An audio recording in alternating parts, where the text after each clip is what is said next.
Rowdy sheeter ಬಿಕ್ಲು Shiva ಕೊಲೆ ಪ್ರಕರಣಕ್ಕೆ ಸಂಬಂಧಿಸಿದಂತೆ ಬಿಜೆಪಿ ಶಾಸಕ ಬೈರತಿ ಬಸವರಾಜ್ಗೆ ಮತ್ತೆ ಬಂಧನದ ಭೀತಿ ಎದುರಾಗಿದೆ. ಬೈರತಿ ಬಸವರಾಜ್ ಸಲ್ಲಿಸಿದ್ದ ನಿರೀಕ್ಷಣಾ ಜಾಮೀನು ಅರ್ಜಿಯನ್ನ ಹೈಕೋರ್ಟ್ ವಜಾಗೊಳಿಸಿ ಆದೇಶ ಹೊರಡಿಸಿದ್ದು, ಇದೀಗ ಬಿಜೆಪಿ ಶಾಸಕನಿಗೆ ಮತ್ತೆ ಟೆನ್ಷನ್ ಶುರುವಾಗಿದೆ.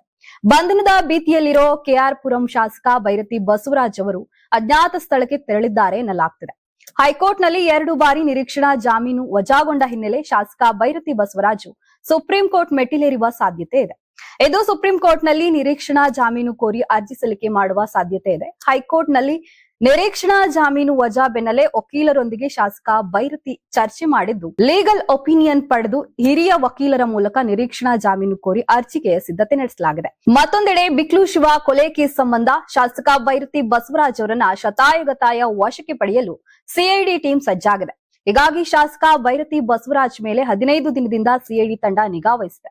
ಕಳೆದ ಬಾರಿ ಮಹಾರಾಷ್ಟ್ರದಲ್ಲಿದ್ದ ಬೈರತಿ ಬಸವರಾಜ್ ಈ ಬಾರಿ ಅಜ್ಞಾತಕ್ಕೆ ತೆರಳಿದ್ದಾರೆ. ಬೈರತಿ ಬಂಧನಕ್ಕೆ ಸಿಐಡಿ ಟೀಮ್ ಲುಕ್ಔಟ್ ನೋಟಿಸ್ ಹೊರಡಿಸೋ ಸಾಧ್ಯತೆ ಇದೆ.